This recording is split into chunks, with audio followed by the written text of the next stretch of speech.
Good to have you with us. The question really is, why the guide now? What is the goal? Well, AI and data analytics are, I think, fundamentally going to transform the financial industry, and we believe for the better. Now, these are things, obviously, from the Monetary Authority of Singapore, we are immensely supportive of. Now, in that line, we've already launched a $27 million AI and data analytics grant to promote the usage of AI. And concurrently to that, what we've done to assuring the usage of data, we brought together a group of industry leaders to effectively put together a guide, a set of principles to promote the fairness, ethical and accountable, as well as transparent use of AI in data analytics within the financial industry in Singapore. Are there particular areas of focus? So the areas of focus that we're currently looking at are essentially on, if you think about in comparison to, for example, GDPR in Europe and so forth, it's not just in terms of the ownership of the data or privacy, which these are areas which are naturally extremely important, but are already kind of in motion. What we kind of realize that there are fundamental questions that are posed in terms of what does it mean when you use the data? For example, within wealth management, within marketing, when we look at underlying development of products, when we look at potentially like leaning towards more regulated activities and development or analysis of risk models.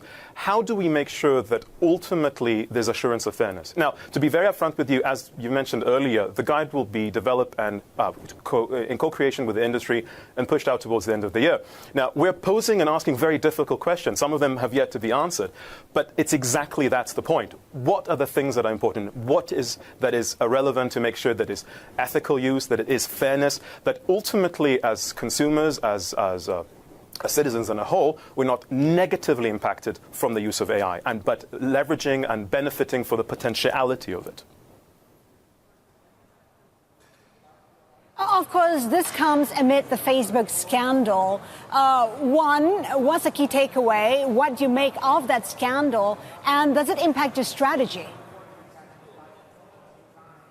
So I think one of the key takeaways is it further reinforces the point that this is still a very, very new area. While we have companies that have been doing it for decades, research that even longer than that, I think honest truth is we're still figuring it out, and mistakes or errors along the way happen.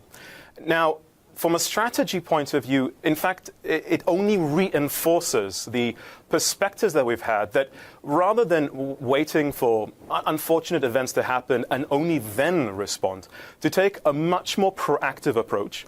And again, rather than as a regulator dictate, okay, this is what may not should happen, to co-create it in the industry such that on the one hand, we're allowing for innovation to happen because at the end of the day, that is what we want. However, assuring that there's a responsible use and, of course, ethical aspect to it. David, these are very potent technologies. And, you know, if you use, I guess, a superhero analogy here, put in the wrong hands, this can do a lot of damage. Do we know enough about these smart technologies for us to actually be able to apply them to an area, say, like financial services, which we all know is a very conservative industry?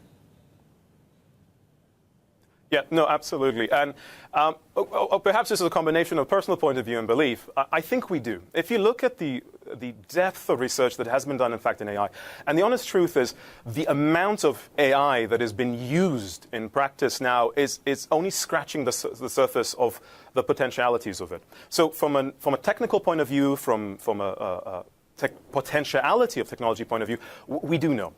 Independently, from a financial perspective, we, as you mentioned, it's a heavily regulated industry. We understand it. Now, the challenge is we need to put these two people together. We need to, on the one hand, understand what can happen when this technology is used in a manner, as to your point, is put in the wrong hands, and concurrently within what are we trying to achieve from a financial perspective, be it from the products, from a risk management, from an engagement point of view. Now, in the end of the day, it's that discussion. By no means are these guides meant to be a doctrine, per se. It is really that. It's principles, are things that ultimately need to make common sense and with time will evolve towards further better practice of use, essentially, of AI within the finance sector.